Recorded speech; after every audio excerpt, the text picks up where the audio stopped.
Welcome, dear reader. Today I will share a story about one simple idea that changed everything. It's not just a story, it's a journey through emotions, struggles, and the hidden secrets of life. Have you ever wondered how one small thought, like a seed, can grow into something so powerful that it transforms your life?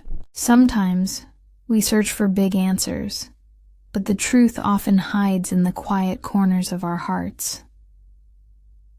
This story is about finding that truth, facing pain, and discovering hope when it feels like all is lost. Let's begin. The sky was gray, the clouds heavy with the promise of rain. I was sitting alone in a small, dusty apartment in Chicago, staring at the same cracked wall I'd seen 1,000 times.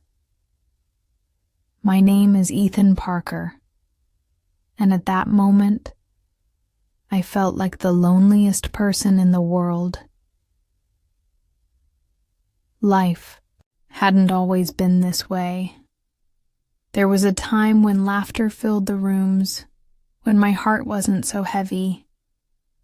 But grief has a way of sneaking in, stealing colors from your world, leaving only shades of gray. It started 2 years ago when my younger sister, Lily, passed away in a car accident. She was just 18, full of dreams, full of life. I remember the day like it was burned into my memory. A phone call, a stranger's voice, words that didn't make sense at first. "There's been an accident. We're sorry. She didn't make it." I thought it was a mistake. It had to be. I rushed to the hospital, my heart pounding so hard it felt like it might burst.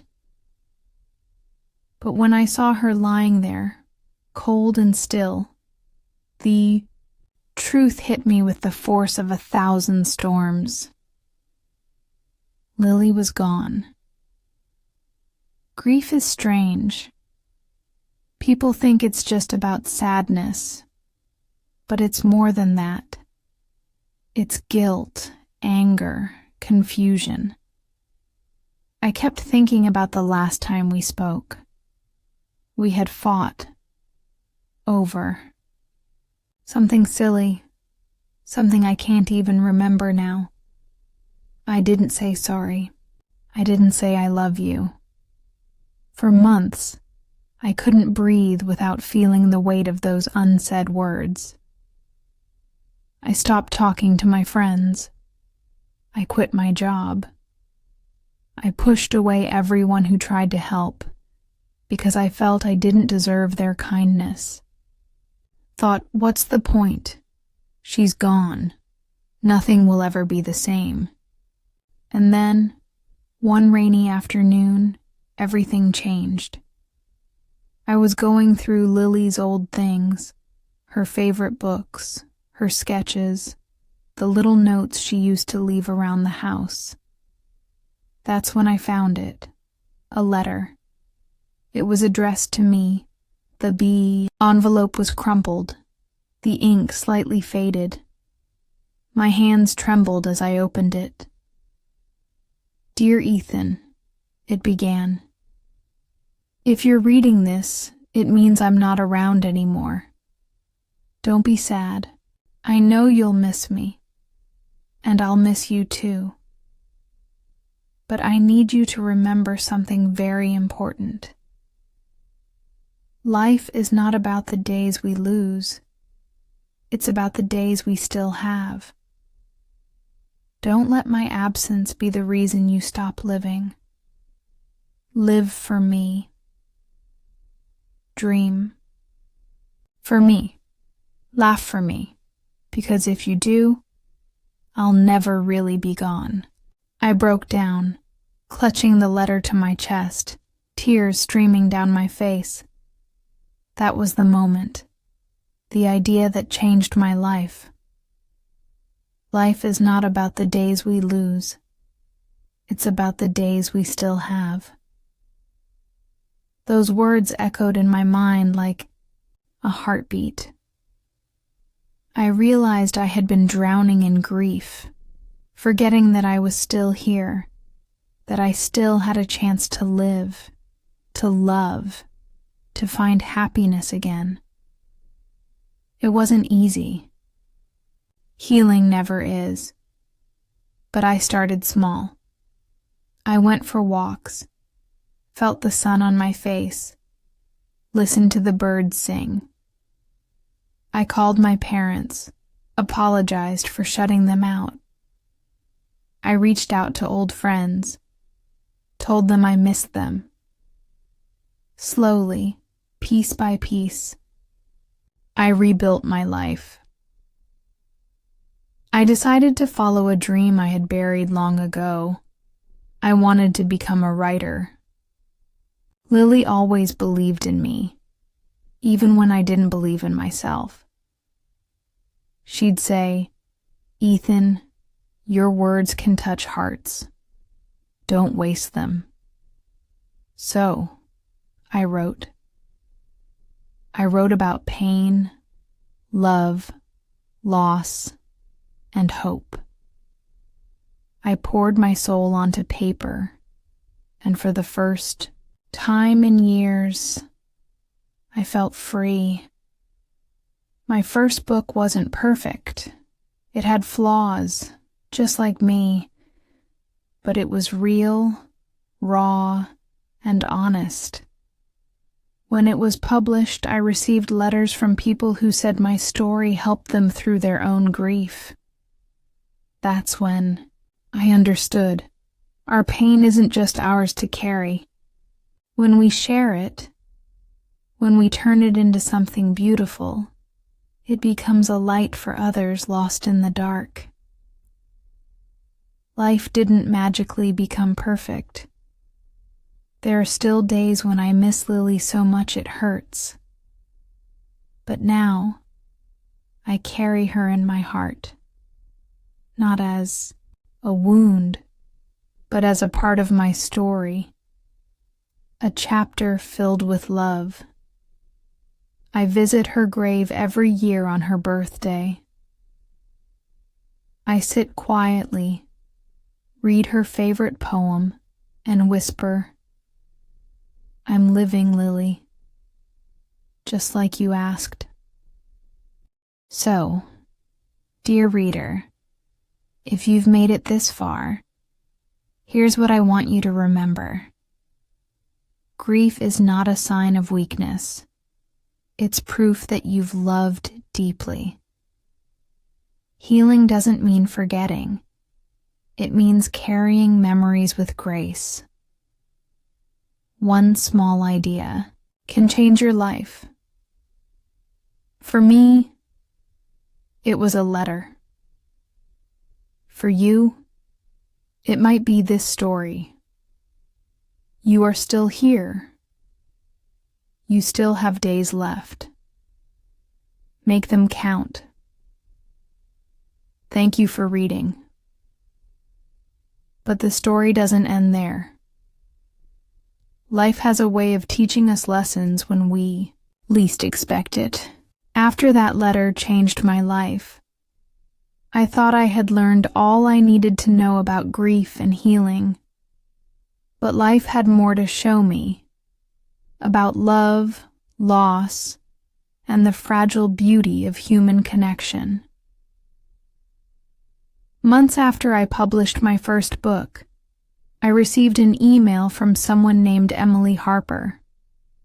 She wrote, "Dear Ethan, I don't know if you'll read this, but your story saved my life.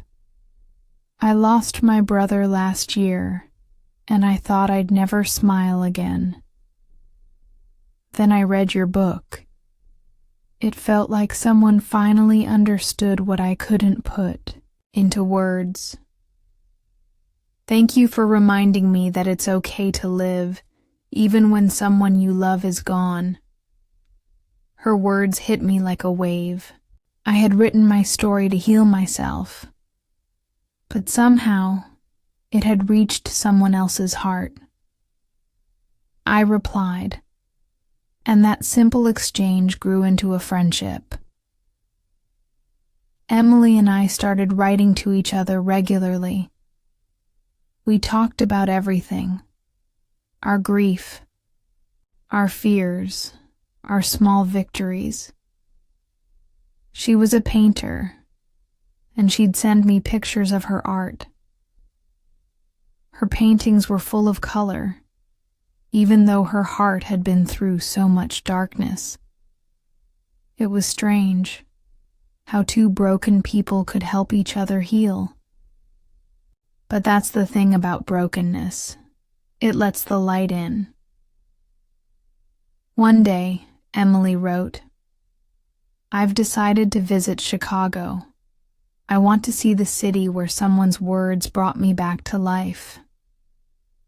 We met at a small cafe near Lake Michigan. She was sitting by the window, a sketchbook in her hands.